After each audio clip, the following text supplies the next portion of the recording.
nuestro director general del Financiero. Enrique, buena tarde. ¿Hacia dónde indican tus coordenadas de hoy? ¿Hacia dónde nos llevan? ¿Qué tal, Víctor? Buenas tardes. Pues nos llevan al petróleo y a la situación financiera de Pemex. El día de hoy se presentó, como acabas de señalar, el reporte del tercer trimestre.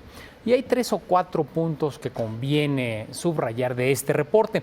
Lo primero, ya lo mencionabas, es una reducción de las pérdidas. Pemex sigue perdiendo y sigue perdiendo mucho, pero menos que el año pasado. El año pasado, en el mismo periodo, perdió más de 160,000 millones de pesos. Este año está en 113, es decir, hay un descenso de cerca de 50,000 millones en las pérdidas de Pemex. Esto implica que va bien la trayectoria en el sentido de bajar los números rojos que tiene la petrolera. ¿De qué deriva esta circunstancia? Bueno, por un lado sigue perdiendo porque el precio del petróleo está muy bajo en términos de lo que tenía en promedio el año pasado, lo que tuvo en promedio en el tercer trimestre. Ya se empieza a notar la baja en los gastos generales, pero en el trimestre, Víctor, estuvo compensado, por ejemplo, por el hecho de que hubo liquidaciones de trabajadores, y cuando hay este tipo de liquidaciones, aunque estructuralmente bajan los costos, en el corto plazo hay desembolsos más elevados. También hubo un cambio en el tipo de impuestos, en el monto de impuestos pagados por la petrolera. Hay que recordar que Hacienda modificó la forma de calcular los impuestos de Pemex y le permitió deducir más a la empresa. Esto motivó que se bajara de 99,000 a 87,000 millones de pesos lo que pagó en el trimestre al gobierno. Y finalmente también se hizo una materialización de las aportaciones del gobierno federal, tanto por el bono que tenía que pagarle al reducirse el pasivo laboral, como por el hecho de que hubo una capitalización adicional de Pemex. Todos estos elementos son los que permitieron que la pérdida bajara de modo significativo. Y debe señalarse también, por último, en esta radiografía muy rápida, son muchos números, que la deuda financiera de largo plazo de Pemex dio un brinco muy importante. Hace un año estaba en 1,300,000 millones de pesos. Al 30 de septiembre de este año quedó en 1,695,000 millones, es decir, tenemos un alza de casi 400,000 millones de pesos, una parte explicada por la devaluación, la depreciación de nuestra moneda frente al dólar, que hace que los pasivos en dólares pues se aumenten de modo automático, y la otra parte es porque Pemex se endeudó más.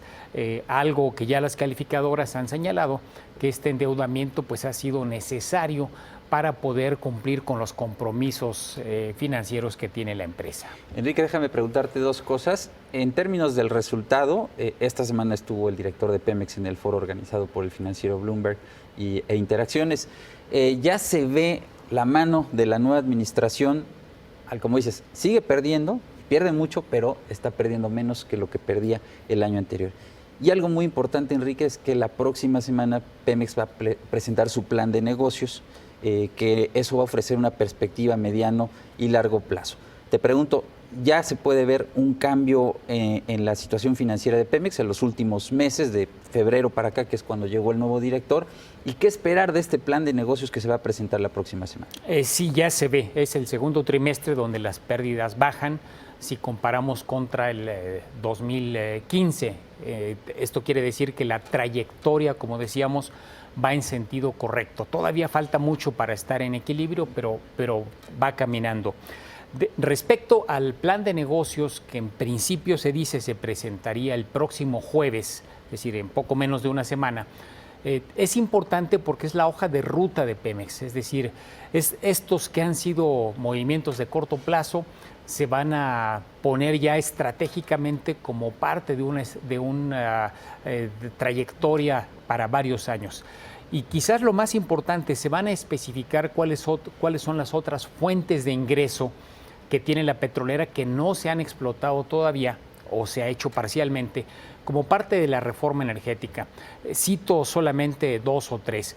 El caso de las farm outs, como se denominan estas asociaciones que establece Pemex con terceros. Se ha anunciado solamente una, que es la del campo Trión en el Golfo de México, que va a requerir inversiones de alrededor de 11,000 millones de dólares, una cantidad estratosférica, y donde van a entrar muy probablemente empresas transnacionales asociadas con Pemex. Pero debe haber otros farm outs.